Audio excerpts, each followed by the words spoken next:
శివ ఒక చిన్న 1 మినిటా ఎప్పుడు నువ్వే అడుగుతావా క్వశ్చన్స్? ఏ నేను అడగొద్దా? మేము అడగొద్దా? మాకు లేదా ఛాన్స్? ఇది ఇది అడుగు ఛాన్స్ ఇచ్చాడు. సరే, ఫస్ట్ ఆఫ్ ఆల్ ఒక అలిగేషన్ వచ్చింది నా మీద. ఏమని? 25,000 లేనిది సుష్మా ఏ పని చేయదు. 25,000 ఇస్తే ఏ ప్రమోషన్ అయినా చేస్తుంది. లైక్ ఏ ప్రమోషన్ అయినా చేస్తుంది సుష్మా. కామెంట్లలో ఓ అంటున్నారు. నువ్వు నాకు ఎంత ఇచ్చావు ఇక్కడ కూర్చోడానికి? ఏం మరి 25,000 తీసుకోకుండా నేను ఎందుకు ఇక్కడ కూర్చోవాలి? నువ్వు అడిగిన దానికి ఎందుకు ఆన్సర్ ఇవ్వాలి? First of all Sushma Bhupathi 25,000 ఇస్తే ఏదైనా చేస్తుంది. ఒకతను చెప్పాడు రీసెంట్గా యూట్యూబ్లో, వైరల్ చేసేసాడు. 25,000 ఇస్తే ఆవిడ ఏమైనా చేస్తుంది. ఇంకొకటి, ప్రతి ఒక్క బిజినెస్కి సుష్మా భూపతిని పిలుచుకొని డాన్స్లు ఆడిచ్చి మరీ ప్రమోషన్ చేయించుకుంటున్నారు. వాళ్ళకి అంత బిజినెస్ ఉందా? ఈవిడ వల్ల అంత బిజినెస్ అవుతుందా అని తను క్వశ్చన్ వేశాడు నా మీద ఒక అతను. దాని గురించి మాట్లాడదాం.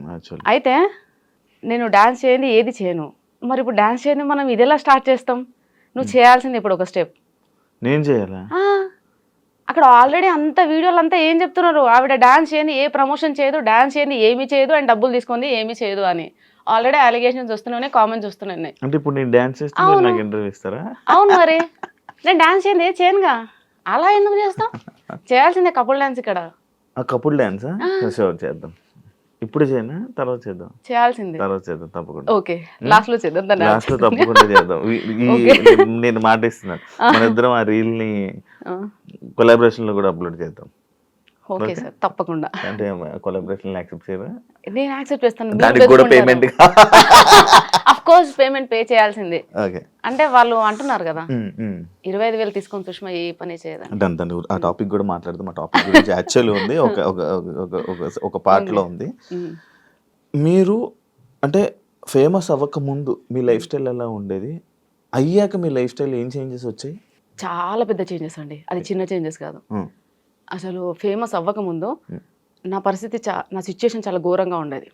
హానెస్ట్గా చెప్తున్నాను, దాచిపెట్టుకోవడానికి ఏమీ లేదు. ఫైనాన్షియల్గా ఒక స్టేజ్ వరకు బాగానే ఉన్నాం. పాప పుట్టే వరకే తను వర్క్, నేను వర్క్ చేసుకునేవాళ్ళం. నేను పాప పుట్టాక నేను మానేశాను, టీచింగ్ మానేశాను, ఇంట్లో ఉన్నాను. సో మా హస్బెండ్ తెలిసి తెలియక కొన్ని కమిట్మెంట్స్ ఇవ్వడం వల్ల అంటే ఇట్లా రొటేషన్ అంటారు కదా ఫైనాన్షియల్గా, సో అందులో లాస్ అయిపోయి మొత్తం రోడ్డు మీదకి వచ్చేసాం. మొత్తం రోడ్డు మీదకి అంటే ఎలా అంటే తినడానికి బియ్యం కూడా లేవు. నాకు చాలా పెద్ద కాందాన్, మా ఇంట్లో అందరూ వెల్ సెటిల్డ్. 2 సంవత్సరాలు నేను అది ఫేస్ చేశాను. ఎవ్వరు తొంగి కూడా చూడలేదు మా ఇంటికి, ఎవ్వరు. సుష్మా ఎలా ఉంది, ఆమెకి 2 పిల్లలు, నాకు చిన్న బాబు, ఎవ్వరు చూడలే. మా బాబు ఈవెన్ చిరిగిపోయిన షర్ట్తో స్కూల్కి వెళ్ళాడు. నేను ఇంకా మర్చిపోను నా లైఫ్లో. ఆ స్టేజ్లో ఉన్నప్పుడు ఎవ్వరూ రాలేదు శివ, ఎందుకు ఎవ్వరు రాలేదు. పక్కింటి ఆవిడ దగ్గర రేషన్ బియ్యం అడుక్కొని మేము పెట్టాం. అప్పుడు మా హస్బెండ్ జాబ్ చేయట్లేడని కాదు, పాపం ఒక్కరోజు కూడా బంక్ కూడా కొట్టాడు, రెగ్యులర్ గా వెళ్తాడు. కానీ ఏంటంటే అది ఆటో డెబిట్ వల్ల శాలరీ పడగానే ఆటో డెబిట్, రెంట్ ఎలా పే చేస్తాం, రేషన్, ఇవి 2 అయితే కంపల్సరీ కదా. ఒక మనిషికి ఫుడ్ అండ్ షెల్టర్ అది చాలా నీడ్, కంపల్సరీగా అది ఎలా తెస్తాం? ఆల్రెడీ ఆయనకు కావాల్సిన అన్ని తెలిసిన వాళ్ళ దగ్గర అక్కడికి డబ్బులు తెచ్చేసాడు. అది ఇవ్వడానికి లేదు, ఉన్న సోర్స్ అలా వెళ్ళిపోతుంది, ఏది లేదు. ఆ సిచ్యుయేషన్ ఫేస్ చేసా. ఐ థింక్ 2 times చిన్నగా పానిక్ అటాక్ కూడా అయింది. నేను 2 times హాస్పిటల్లో పడ్డా. హాస్పిటలైజ్డ్ అయినా సరే నన్ను ఎవరు చూడడానికి రాలేదు. ఏం జరిగింది, ఏం జరుగుతుంది, అసలు 2 పిల్లలు పెట్టుకొని ఎలా సర్వైవ్ అవుతుంది, ఇలాంటి సిచ్యుయేషన్. అసలు మా హస్బెండ్ 15 kgs లాస్ అయ్యాడు. మా హస్బెండ్ చెబ్బిగా బాగుంటాడు, ఇప్పుడు ఎలా ఉన్నాడు అలాగే ఉన్నాడు. ప్రెసెంట్ ఎలా ఉన్నాడు ఆ సిచ్యుయేషన్ లో అప్పుడు అలాగే ఉన్నాడు. ఆ ఫైనాన్షియల్ ఇష్యూ వచ్చాక బక్కగా అయిపోయాడంటే ఆల్మోస్ట్ 15 kgs లాస్ అయిపోయి ఇంతే అయ్యాడు. ఎవ్వరు రాలేదండి. అతనికి పెద్ద కాందాన్ ఉంది, నాకు పెద్ద కాందాన్ ఉంది, చెప్పుకోవడానికి ఎవ్వరు రాలేరు. సొసైటీ సొసైటీ సొసైటీ అని అంటారు. ఏ సొసైటీ వచ్చిందండి? మా నాన్న నలుగురం, మేము 3 ఆడపిల్లలు, ఒక తమ్ముడు, ఆయన లారీ డ్రైవర్. నేను పుట్టి ఇప్పుడు 32 years అవుతుందా? మా నాన్న ఒక్కరోజు రెస్ట్ తీసుకోగా నేను చూలే, కష్టపడుతూనే ఉంటాడు. ఆయన కూడా మాకు ఇప్పటివరకు రేషన్ బియ్యం తెలియదు, మా ఇంట్లో మాకు చికెన్ తెలియదు. అంటే మా నాన్న ఫీలింగ్ ఏంటంటే చికెన్ తినేవాళ్ళు పూర్ పీపుల్. మా మటనే మా ఇంట్లో, mutton chutney, mutton curry, types of pickles అంత బాగా చూసుకున్నాడు. ఆడపిల్లలు కూడా మళ్ళీ అందరం కాన్వెంట్లోనే, పెద్దక్క చిన్నక్క గవర్నమెంట్ ఎంప్లాయీస్, వాళ్ళని మంచిగా చదివించాడు. మేము కాన్వెంట్, నాగార్జున గ్రూప్ స్కూల్స్, నేను పుట్టింది పెరిగింది అంతా వనస్థలిపురం. అంత బాగా చూసుకున్నా. మా నాన్నే మాకు రేషన్ బియ్యం ఎట్లే, ఏదో సిచ్యుయేషన్ వచ్చింది కానీ నేను మా పిల్లలకు పెట్టానండి, మర్చిపోలేదు. ఆ సిచ్యుయేషన్లో అనిపించింది, what is family, what is society, who are called neighbours, neighbours ఎవరు, సొసైటీ ఏంటి, అసలు ఏంటి నాకేం అర్థం కాలే. నేను చిన్న పిల్లనండి. ఇప్పుడు కొంచెం ప్రతిరోజు ఒక్కొక్క ప్లేస్కి తిరుగుతున్నా, చాలా మంది ఇన్ఫ్లుయెన్సర్స్తో ట్రావెల్ చేస్తున్నా, చాలా మంది మాట్లాడితే వింటున్నా, కాబట్టి నాకు తెలిసింది. ఇక్కడ కూడా నీ ముందు కూర్చొని ఏం మాట్లాడాలో నాకు నిజంగా తెలియదు Shiva. Such an innocent fellow నేనైతే. అండ్ ఇప్పటికి నేను కిడ్, ఇప్పటికి నాకు తినిపిస్తేనే తింటా, అంత వరస్ట్ క్యాండిడేట్ నేను. మా ఆయన కూడా ఇప్పటికీ మా పాపని ఎలా చూసుకుంటాడో నన్ను అలా చూసుకుంటాడు. అలాంటిది నేను ఒక డిప్రెషన్కి వెళ్ళిపోయినా, కంప్లీట్గా డిప్రెషన్. నా లైఫ్ అయిపోయింది. అంటే రోడ్ మీద పడ్డాం, ఫైనాన్షియల్గా మొత్తం పోయింది. మా ఆయనకు వచ్చిందంతా పోతుంది, ఎవ్వరు రావట్లేరు, తినడానికి తిండి లేదు. ఏం లైఫ్ ఇది, దేనికోసం బతకాలి అంటే ఇవి వచ్చేస్తున్నాయి ఇంకా థాట్. దాని తర్వాత మెల్లగా నా దగ్గర మా నాన్న నాకు పెళ్ళికి పెట్టిన గోల్డ్ ఉంటుంది కదండి, సో ఆ గోల్డ్ అదంతా అమ్మేసేసి మా ఆయనకున్న చిన్న చిన్న అప్పులు తీసేసి మా ఆయన బ్యాంక్ అకౌంట్ చేంజ్ చేయించుకున్నాక మళ్ళీ శాలరీ పడింది. సో మెల్లమెల్లగా తిండికి నెక్స్ట్ ఈ షెల్టర్కి ఇబ్బంది లేదు, అక్కడ వరకు వచ్చేసింది. అక్కడికి ఎవరు రాలేరు ఇంకా. దాని తర్వాత నేను చిన్నగా స్కూల్లో ఇంటి ఎదురుగానే, అంటే పాప చిన్నగా ఉంది కదండి, 2 years బేబీని తీసుకొని జాబ్కి వెళ్ళలేము, పాపని చూసుకునే వాళ్ళు ఎవరు లేరు. దాని తర్వాత ఇంటి ఎదురుగానే నర్సరీ, LKG UKG ఉంది. సో ఆ స్కూల్కి వెళ్ళి 12:30 వరకు పాపని తీసుకొని వెళ్ళే పర్మిషన్ ఉంది, వెళ్ళి తీసుకొని రావడం. సో అలా అవి చేస్తూ టిక్టాక్ వీడియోస్ చేసేదాన్ని. Time pass. టిక్టాక్ నుంచి చాలా ఫేమస్ నేను. బేసిక్ ఎవరు గుర్తుపట్టరులే, అక్కడ లావుగా బాగా చెబ్బిగా ఉన్నాను. అయితే టిక్టాక్ వీడియో స్టార్ట్ చేసా. దాని తర్వాత టిక్టాక్ పోయింది. ఇక నెక్స్ట్ జాబ్ చేద్దామని నెక్స్ట్ స్టెప్ వేస్తున్నా. ఇన్స్టాగ్రామ్ వచ్చింది. ఇన్స్టాగ్రామ్ వచ్చాక చాలా మందిని చూస్తూ అరే నేను చేయొద్దా.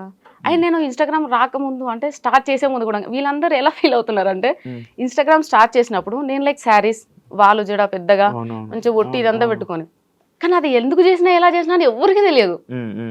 అది అన్ఎక్స్పెక్టెడ్ ఆ వీడియో. అన్ఎక్స్పెక్టెడ్. ఏదో పండగ వినాయక చవితి కదా, వినాయక చవితి కదా. సో ఇప్పుడు ఎవరైనా ఒక బిజినెస్ చేసే ముందు ఏం ఆలోచిస్తారు శివ? దాని ఏం చేస్తే మనకు లాభం వస్తుంది, ఏం చేస్తే నెంబర్ 1లో ఉంటాం, ఏం చేస్తే మనది ప్రోడక్ట్ కానీ వాట్ ఎవర్ ఇట్ ఈస్ జనాలలోకి పోతుంది. సో అది సింపుల్ థింగ్.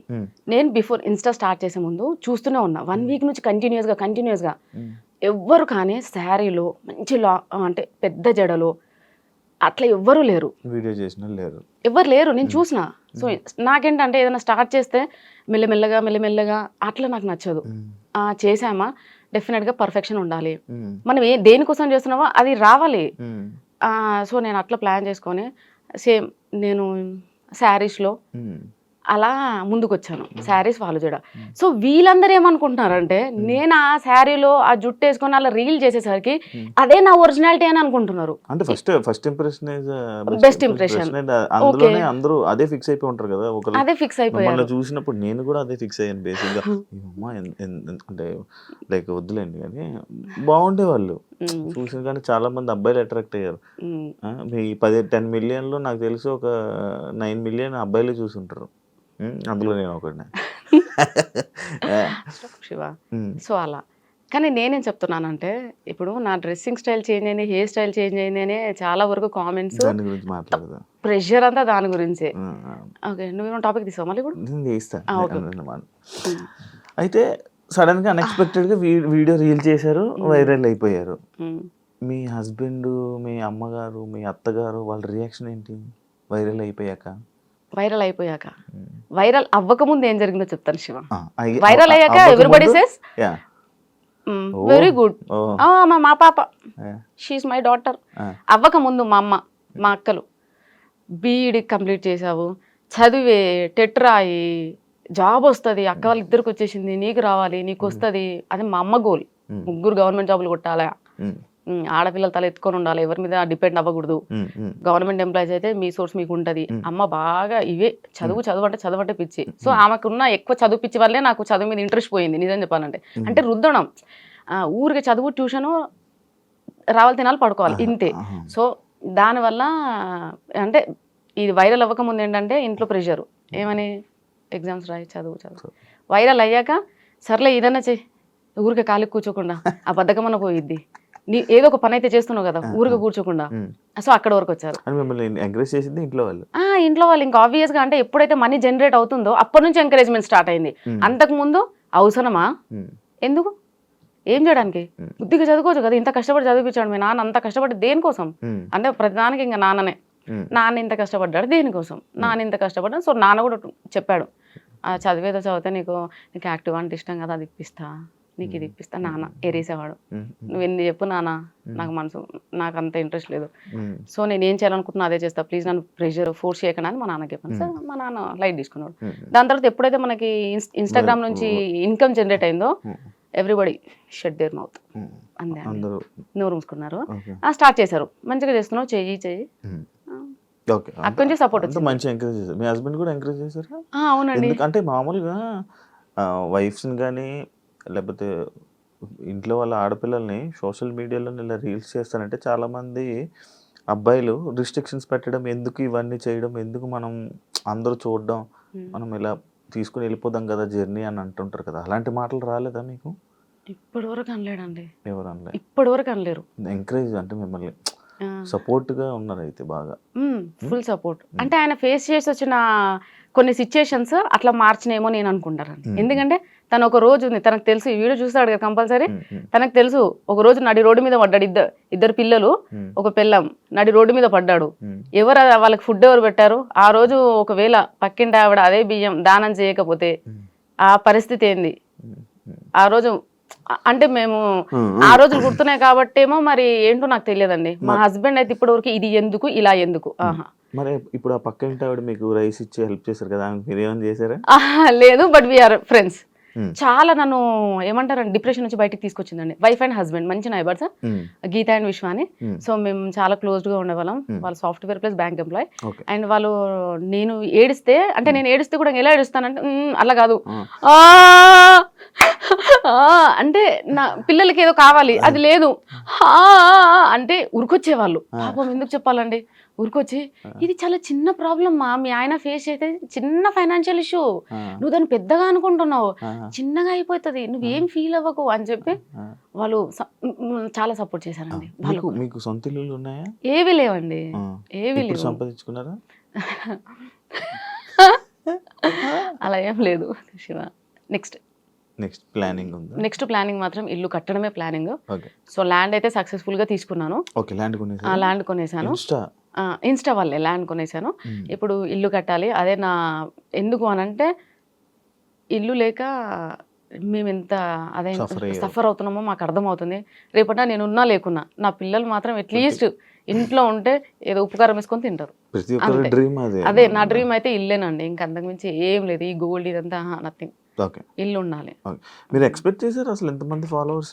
లేదండి, నేను ఎక్స్పెక్ట్ చేయలేదు. బట్ నేను అనుకున్నాను, నాకు తెలిసిపోతుందండి మంచి జరుగుతుంది చెడు జరుగుతుంది, I can sense it Shiva. మరి మంచి జరుగుతుంది చెడు జరుగుతుంది అని సెన్స్ చేసేవాళ్ళు మీరు, నేను ఈరోజు శారీలోనే కనబడుతున్నాను, ఇంత ట్రెడిషనల్గా మంచిగా డ్యాన్స్ చేస్తున్నాను, చాలా ఇలా ఉండేవాను, సడన్గా నా డ్రెస్సింగ్ స్టైల్ మారిస్తే కొంచెం జనాలు ఇలా ఎక్స్పెక్ట్ చేశారా? ఎక్స్పెక్ట్ చేసి మరి ఎందుకు చేశారు? కాజ్ ఎన్ని రోజులు నటించాలి శివ? కానీ మిమ్మల్ని మీరు ఎక్స్పోజింగ్ చేస్తున్నారని చెప్పి మీ మీద మార్కేస్తున్నారు కదా, అది దాన్ని నేనేం చేయలేను ఇంకా. అంటే అప్పుడు వీడియోని తీసుకొని వచ్చి ఇప్పుడు వీడియోలు పెట్టి ఆ రెండు కంపేర్ చేసి ఇలా ఉండే ఆమె ఇన్స్టా ఇన్ఫ్లుయెన్సర్ అయిపోయి వీడియోస్ చేసుకొని డబ్బులు సంపాదించి ఇలా మారిపోయింది. నీ క్వశ్చన్ దీనికి ముందు కూడా మీరు ఇలాగే డ్రెస్సింగ్ చేసుకునే వాళ్ళ? సరే, మీరు అడిగిన క్వశ్చన్కి ఓకే. నేను స్లీవ్లెస్ వేస్తున్నా, షార్ట్స్ వేస్తున్నా, అన్ని వేస్తున్నా. ఇప్పుడు నేను ఒక డ్రెస్ వేసే ముందల 32 ఏళ్ళు నాకు, అంటే మా అమ్మ వాళ్ళకి మా నాన్న వాళ్ళకి నేను సమాధానం చెప్పుకోవాలి అక్కడ కాందాన్ని. నా పెళ్ళై 14 ఏళ్ళు అయింది. నేను ఈ 14 years అత్తయ్య వాళ్ళ కాందానికి నేను ఆన్సర్ చెప్పుకోవాలి. వాళ్ళు ఎవ్వరు నన్ను క్వశ్చన్ చేయరా, సుష్మా ఇలా ఉండి ఇలా ఎందుకు చేంజ్ అయ్యావని? మరి వీళ్ళెవ్వరు ఎందుకు మాట్లాడట్లేరు, నన్ను ఎందుకు ఒక్కరు కూడా క్వశ్చన్ చేయలేరు, నువ్వు ఎందుకు ఇలా ఈ డ్రెస్లో రీల్స్ చేస్తున్నావు, వీడియోస్ చేస్తున్నావు? బికాజ్ అమ్మ వాళ్ళ కాందాన్ని నాన్న వాళ్ళ కాందానికి అందరికీ తెలుసు. నేను ఆబ్వియస్గా అప్పటి నుంచి అయినా కానీ నేను అలాగే ఉంటా, బాయ్లా పెరిగానండి నేను. మా అమ్మకి 3 పాపాలు కదా, సో నన్ను తమ్ముడిని అలానే పెంచింది. బాయ్స్లా ఇద్దరం బాయ్లా ఉండేవాళ్ళం. తమ్ముడు ఉన్నాడు అలా. సో వాళ్ళందరికీ తెలుసు నేను ఎలా ఉంటాను అని. సో వీళ్ళేంటంటే స్క్రీన్ మీద నేను ఫస్ట్ నుంచి శారీలో చూసి సడన్ గా ఈ ఫేస్ చూపించేసరికి తీసుకోలేక బ్యాడ్ బేసిక్ గా వాళ్ళు తీసుకుపోవడానికి రీజన్ లేదు తెలుసా, మ్యారేజ్ అయిపోయిన ఆమె ఇలా బట్టలు వేసుకొని ఇలా ఇన్ఫ్లుయెన్సర్ గా వీడియోస్ చేయడం ఎందుకు అనేది వాళ్ళ ఇది. సరే ఇప్పుడు మీ దానికి కూడా ఒక ఆన్సర్ ఉందండి. నేను చదివింది నాగార్జున స్కూల్ వనస్థలిపురం. మా 10th క్లాస్ స్ట్రెంత్ వచ్చేసి 260 మెంబర్స్ 10th స్ట్రెంత్. ఒక క్యాంపస్ మొత్తం 10th బ్లాక్, ఒక క్యాంపస్ మొత్తం 10th క్లాస్ స్టూడెంట్సే ఉంటారు. 260 మెంబర్స్ లో 230 మెంబర్స్ అయితే ఇంకా అందరూ యుఎస్ ఆస్ట్రేలియా అక్కడే ఉన్నారు. ఓన్లీ 30 మెంబర్స్ మాత్రం హైదరాబాద్ లో ఉన్నాం. అందులో ఇంకా 200 మంది ఐ థింక్ 100 మెంబర్స్ కి ఏమో పెళ్లిళ్ళు అయినాయి. ఇంకా ఎవరికి పెళ్లిళ్ళు అవ్వలేదు. అందరు లైఫ్ ని చిల్ అవుతూ ఎంజాయ్ చేస్తూ అంటే ఐ మీన్ అదర్ కంట్రీస్ లో వెళ్ళి అలా సెటిల్ అయ్యారు. ఇక్కడ ఉన్న 30 to 40 మెంబర్స్ మాత్రమే ఇలా పెళ్లిళ్ళు చేసుకొని పిల్లలు. రీసెంట్ గా మా ఫ్రెండ్ ఉంది, నా ఫ్రెండ్, నా బెస్ట్ ఫ్రెండ్, ఇంకా ఆవిడకి పెళ్లి అవ్వలేదండి. తనకి 33 years, నాకన్నా 1 year పెద్ద. నేను వాళ్ళతో కంపేర్ చేసుకుంటానండి. నేను వీళ్ళతో ఎందుకు కంపేర్ చేసుకుంటాను? నాకు 32 years, 2 పిల్లలు. నేను రీల్స్ చేయదు, నేను పాష్ గా రెడీ అవ్వద్దు, స్టైల్ గా రెడీ అవ్వద్దు. ఇది వీళ్ళ సైడ్. కానీ నా పాయింట్ ఆఫ్ వ్యూలో ఆలోచించవచ్చు కదా. నా క్లాస్మేట్స్ ఎవరికి పెళ్లిళ్ళు అవ్వలేదు, వాళ్ళందరూ అదర్ స్టేట్స్ వెళ్ళి మంచిగా ఎంజాయ్ చేస్తున్నారు. వాళ్ళు ఇంకా పెళ్లిళ్ళు అవ్వలేదు, పిల్లలు అవ్వలేదు. నేను వాళ్ళతో కంపేర్ చేసుకుంటాను కానీ ఇక్కడ వీళ్ళతో ఎందుకు కంపేర్ చేసుకుంటాను? ఎగ్జాంపుల్ నేనే ఇప్పటికి మా నాన్న అంట, ఎందుకు నాన్న పెళ్లి చేసి 2 పిల్లలు, నేను నా లైఫ్ ఇట్లా, అందరు ఏమన్నంటే 32 పెళ్లి అయింది, పిల్లలు ఉన్నారు, ఇలా జరిగింది పెళ్లి ఇష్టంతో అండి. హ్యాపీ నేను హ్యాపీ. అరేంజ్డ్ అండి. అలాంటివి లేవండి. ఎందుకు? అయ్యో రాబా, నేను అసలు పెళ్లి కాకముందు నన్ను చూస్తే ఎవరు చూడకపోయేవాళ్ళు. నేను బాయ్లో ఉండేదాన్ని. అంటే ఎప్పుడు షర్టు, ప్యాంట్లు, షార్ట్లు ఇట్లా. మా కృష్ణ వాళ్ళు ఫస్ట్ పెళ్లి సంబంధం ఆయనది. సో ఆయన పెళ్లి చూపులోకి వచ్చినప్పుడు నైట్ ఒక కుర్తా ఒకటి కుట్టించింది మా అమ్మ, అంతే. ప్లస్ పాయింట్ ఏంటంటే ఈ లాంగ్ హెయిర్ ఒక్కటి, అప్పటి నుంచి లాంగ్ హెయిర్ అమ్మకి ఇష్టం కాబట్టి. లేదండి, ఓ స్టిల్ పెద్దగా. సో లైక్ అంతే, అబ్బాయిలా ఉన్నది కాబట్టి ఎవరు నన్ను అమ్మాయిలా ట్రీట్ చేయలేదండి. యాక్చువల్లీ ఎక్కువ హెయిర్ ఉన్న అమ్మాయిలకి పొగరు ఎక్కువ అంటారు. అయ్యో, నన్ను చూస్తే ఎలా అనిపించింది శివ? కంప్లీట్ గా నేను విన్నది, మీరు కూడా వినే ఉంటారు కదా, హెయిర్ ఎక్కువ ఉన్న అమ్మాయిలకి పొగరు ఎక్కువ, యాటిట్యూడ్ ఎక్కువ అంటారు. నిజంగా చెప్పాలంటే నాకు ఒకప్పుడు ఉండేనండి ఆ పొగరు, యాటిట్యూడ్. సెలబ్రిటీ అయ్యాక తగ్గిందా? సెలబ్రిటీ అయ్యాక మొత్తం పోయిందండి. ఎందుకో నాకు తెలియదు నిజంగా. నేను చాలా డౌన్ టు ఎర్త్ అయిపోయాను. కోపం రావట్లేదు, ప్రశాంతంగా ఉంటున్నాను. ఎందుకో అండి నాకు యాటిట్యూడ్ లేదు ఇప్పుడు. ఇప్పుడు లేదు. ఇప్పుడు కూడా కాళ్ళ మీద కాలేసుకున్నాను, యాటిట్యూడ్ అనుకోకండి. కొంచెం కంఫర్ట్ గా ఉందని కూర్చున్నాను. నేను దాన్ని అసలు మీరు వేసుకున్నట్టు కూడా కనబడట్లేదు నాకు. శారీలో కప్పడిపోయింది. అంత బాగుంది, మంచిగా వ్యూస్ వచ్చాయి, అంత బాగుంది. కొడుకుతో అలాంటి వీడియోస్ ఎందుకు చేస్తున్నావు అని చెప్పి కామెంట్లు, అసలు ఫస్ట్ స్టార్టింగ్ నాకు తెలిసి నెగిటివిటీ అక్కడి నుంచే స్టార్ట్ అయిందేమో అని అనుకోవచ్చు.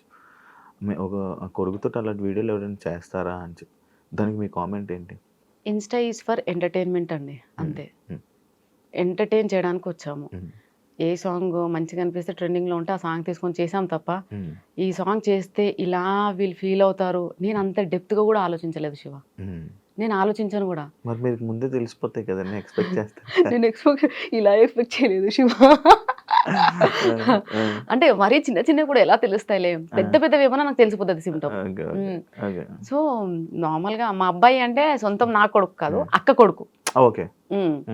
అక్క కొడుకు కాబట్టి వాడు వచ్చి పిన్ని రీల్ బాగుంది చేద్దామా, ఓకే నేను రెడీ అయినాను కదా చేద్దాం అంతే, అక్కడి వరకే. కానీ వీళ్ళు దాన్ని ఎక్కడికి తీసుకెళ్లారంటే అయ్యో బాబాయ్ వాడితో రీల్స్ చేయడం స్టాప్ చేసేసా. ఇంకా వీళ్ళు తెచ్చిన నెగటివిటీకి. మీకు డాన్స్ ఇష్టమా? ఇష్టం అండి. ఎప్పుడు నేర్చుకున్నారా ఏమైనా? ఏం నేర్చుకోలేదు. మరి ఎలా వచ్చింది? ఊరికే టైం పాస్ అంతే. అంత మంచిగా ఎలా వచ్చింది డాన్స్? ఏమైనా కోర్సులు అలాంటివి? ఈ మధ్య డాన్స్ స్కూల్స్కి వెళ్ళి చాలా మంది అబ్బాయిలతో డాన్స్ చేయడం వల్ల దాని మీద కూడా మీకు మళ్ళీ ఒక నెగిటివిటీ వచ్చింది. ప్రతి డాన్స్కి వెళ్ళి ఎవరెవరు అబ్బాయిలతో అందరితో డాన్స్ చేస్తున్నావు, అసలు ఏంటి అనే దాని మీద దానికి ఎప్పుడైనా ఎందుకు ఆన్సర్ ఇవ్వలేదు మీరు? ఎందుకంటే నాకు సోలో డాన్స్ కన్నా పార్ట్నర్తో డాన్స్ చేయడం చాలా నాకు ఫ్యాంటసీ. అది నాకు పెద్ద ఫ్యాంటసీ అది. ఇంకోటి ఏంటంటే ఇప్పుడు లేడీస్ ఎవరైనా వచ్చినట్టు లైక్ ఫైమాతో చేశాను, ఎందుకు ఎవరు ఏమనలేదు. మరి ఫైమా కాబట్టి అమ్మాయి కాబట్టి అంటే మీరు అక్కడ జెండర్నే చూస్తున్నారు. నేను జెండర్ చూడట్లే, నాతో పాటు నా ఎనర్జీకి ఈక్వల్గా ఎవరు డాన్స్ చేస్తారు అనేది నేను సెలెక్ట్ చేసుకుంటాను. నాకు జెండర్ అనేది మ్యాటరే కాదు. అమ్మాయి ఎవరైనా కనిపించినా సరే అడుగుతా. కానీ బేసిక్ గా చాలా మంది ఇన్ఫ్లుయెన్సర్స్ నా పేజ్ని చూసి భయపడి కొలాబ్ అవ్వడానికి భయపడతారు. ఎందుకంటే మన దాంట్లో నెగిటివిటీ ఎక్కువ కాబట్టి. అండ్ ఇంకోటి ఏంటంటే స్టూడియోస్కి వెళ్ళి డాన్స్ చేస్తున్నానంటే నాకు అవన్నీ ప్రమోషన్ సాంగ్స్. నేను స్టూడియోకి వెళ్ళి చేసిన ప్రతి ఒక్క సాంగ్ ప్రమోషన్ సాంగ్. ఏదో ఒకటి రెండు మాత్రమే సెల్ఫ్ గా మేము వాంటెడ్లీ చేసినాము స్టూడియోలో చేసేవన్నీ ప్రమోషన్ సాంగ్స్. అయితే ఆ ప్రమోషన్ సాంగ్స్ అన్ని వాళ్ళు ఏమంటారంటే నా ప్రొఫైల్లో చూసి ఏ వీడియో అయితే చాలా మిలియన్ పోయిందో ఆ అబ్బాయిని తీసుకొని చేయాలి. సో వాళ్ళు అలా చెప్తారు. అలా నేను అక్కడ స్టూడియోకి వెళ్ళి నేను డాన్స్ రీల్ చేయాల్సి వస్తుంది. అవన్నీ ప్రమోషన్ సాంగ్స్ అండి. ఇంకొక అబ్బాయి ఎవరు ఏ కృష్ణ ఏదో ఉంటారు, ఇంకొక అబ్బాయితో ఎవరితోనో చేస్తున్నారు, దానికి కూడా ఎవరో జనాలు ఏదో తిట్టినట్టున్నారు కదా, ఏదో కృష్ణ ఏదో అబ్బాయితో. మనోజ్ కాదు, ఇందాక మీరు ఒక పేరు చెప్పారు, లైక్ ఏదో జయకృష్ణ బాలకృష్ణ అక్కం బాలరాజ్ కమల్ రాజ్ అక్కం బాలరాజ్ తో promotions. He is like my brother అండి, కంప్లీట్ గా బ్రదర్ అంతే. ఇంకా తనతో ప్రమోషన్స్ చేస్తున్నాను, తన వల్ల బయటకు వచ్చాను. అసలు నేను స్పెషల్ థ్యాంక్స్ చెప్పాల్సింది ఎవరన్నా ఉన్నారు అంటే అదే అక్కం Balraj, one and only person in my life. Cause reason ఈ రోజు నేను ఇక్కడ కూర్చున్నా, ఈ రోజు నేను క్లాట్ గా ఉన్నా, వాట్ ఎవర్ ఐ మీన్ నేను ఇయర్ రింగ్స్ కానీ ఇంత సుకూన్ గా ఉన్నానంటే అది బాలరాజ్ వల్లే. రీజన్ కూడా చెప్తాను, ఎందుకంటే తను ఫస్ట్ టైం నాకు ప్రమోషన్ చేస్తామని వచ్చాడు. అమ్మ అని పిలుస్తాడు, నేనేమో అయ్యా అంట. అమ్మ అనగానే చెప్పయ్యా, లేదు అలా వచ్చి ఇద్దరు మాట్లాడుకోవడం అంత. ఎంత పెద్ద స్టేజ్ మీద అయినా సరే అమ్మా అని అంటాడు, అంటే అయ్యా వస్తున్నా, ఇద్దరం అంతే. అందరూ ప్రమోషన్కి వెళ్ళిన ప్రతిసారి ప్రతి ఒక్కరు అంటారు అమ్మా అయ్యా ఏంటి. సో అట్లా ప్రమోషన్ ఉందమ్మా, ఒక ప్రమోషన్ చేస్తావా. ఫస్ట్ ప్రమోషన్ వచ్చేసి సిరిబాను కలెక్షన్స్. ఫస్ట్ ప్రమోషన్ సారీస్ కాదండి, జ్యువెలరీ. అంటే అన్ని ఇంట్లో ఉండి చేశానండి. ఇంట్లో ఉండి చిన్న చిన్న ప్రమోషన్స్ అన్ని చేశాను. ఫస్ట్ ప్రమోషన్ ఇంట్లో నుంచి బయటికి వెళ్ళి ప్రమోషన్ చేయడం అనేది సిరిబాను కలెక్షన్స్. అక్కడికి రమ్మన్నాడు, అడిగితే నేను లేదండి నేను చెయ్యను, నేను బయటికి రాను అన్నా. అంటే ఎందుకమ్మా ఏమైంది, రావచ్చు కదా, ప్రాబ్లం ఏంటి నాకు చెప్పు, ఓకే అని అన్నాడు. నాకు ట్రావెలింగ్ పడదు ఫస్ట్ ఆఫ్ ఆల్, అండ్ నేను బయటికి రాలేనండి, నాకు ఇబ్బంది, భయం, జనాలంటే చాలా భయం, నేను రాలేను. నిజంగా జనాలంటే భయం అండి, నర్వస్ గా ఫీల్ అవుతా, ఇన్సెక్యూర్ గా ఫీల్ అవుతా. పక్కన ఎవరు లేని నేను వెళ్ళను, పక్కన ఒక పర్సన్ లేకపోతే నేను ఎక్కడికి వెళ్ళను. బస్ స్టాప్ లో బస్సు ఎక్కలేదు ఇప్పటి వరకు మోస్ట్లీ. చాలా దూరం ట్రావెలింగ్ అంటేనే బస్సు, లేదంటే బైకే. ఎంత ఇప్పుడు 200 కిలోమీటర్స్ అయినా బండి మీద వెళ్ళిపోతా మా ఇంట్లో వాళ్ళని ఎవరైనా తీసుకొని. కానీ బస్సులో వెళ్ళడము, ఆటో కోసం రోడ్డు మీద నిల్చోవడము, ఇవన్నీ చాలా ఇన్సెక్యూర్ ఫీల్ అవుతా. అంటే ఇమ్మీడియట్ గా నాలో ఒక షివరింగ్ వచ్చేస్తుంది, భయం. ఇంకా నేను బయటికి రాలేను బాలరాజ్ అని చెప్తే, ఏందమ్మా నీకున్న ఇప్పుడున్న నువ్వు ఫేమ్లో బయటకు వచ్చి ఒకసారి చూడు, తెలుస్తుంది నీకు, లైఫ్ ఉందమ్మా మంచిగా, ఎందుకు మిస్ చేసుకుంటావు, ఒకసారి వచ్చి చూడు, ఒక రోజు వచ్చి చూడు, నీకు ఎంత ఇబ్బంది అవుతుందో తెలుస్తుంది, దాన్ని బట్టి నువ్వు డెసిషన్ తీసుకో, నువ్వు ఇంట్లో కూర్చొని అది ఇదే అని అన్నాడు. ఇమ్మీడియట్ గా వెళ్ళినానండి. దాని నెక్స్ట్ డే ఇంకొక ప్రమోషన్ డిస్టెన్స్ ఎడ్యుకేషన్ది, దాని నెక్స్ట్ డే ఇంకొకటి పెడుతున్న కొద్ది అప్లోడ్ చేస్తున్న కొద్ది మిలియన్స్ వస్తూనే ఉన్నాయి ప్రమోషన్లు. ఇక బాలరాజ్ నాకేమో ట్రావెలింగ్ చేసి తినకుండా వెళ్తాను కదా, ట్రావెలింగ్ లో వామిటింగ్ చూసి వెళ్ళా, సో తినకుండా వెళ్ళడము, ప్రమోషన్ అయిపోయిన ఇంటికి వచ్చి తినడము, సిక్ అయిపోయానండి. నాకు ఎలా ఉందంటే ఒక రోజు గ్యాప్ దొరికితే బాగుండు. నాకు ఇంట్లో ఉన్న అదే ఆటో స్మెల్, పొల్యూషన్ స్మెల్, ఆ ఆటో హార్న్ సౌండ్లు, నాకు అవే నన్ను ఇబ్బంది పెడుతున్నాయి, టార్చరు. నాకు వద్దు, ఈ డబ్బు వద్దు, నాకు ప్రశాంతత కావాలి అనుకున్నా.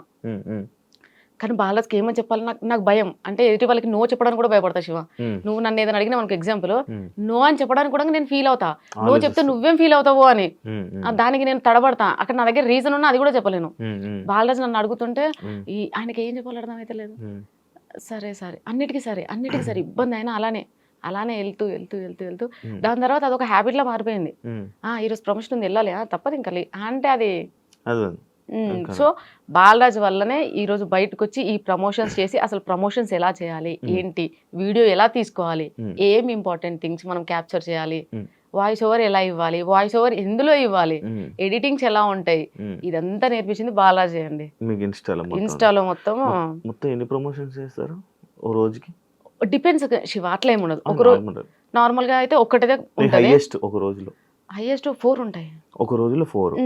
ఒక్కొక్క ప్రమోషన్ కి అది చెప్పలేను, చెప్పేశారుగా, యూట్యూబ్ మాట్లాడుకున్నారు కదా వేరే వాళ్ళు. 25,000 అలా ఏముండదు శివ, డిపెండ్స్. ఇప్పుడు చిన్న షాప్ ఉంటది, అతను ఇచ్చుకోలేడు కదా, అర్థం చేసుకోవాలి.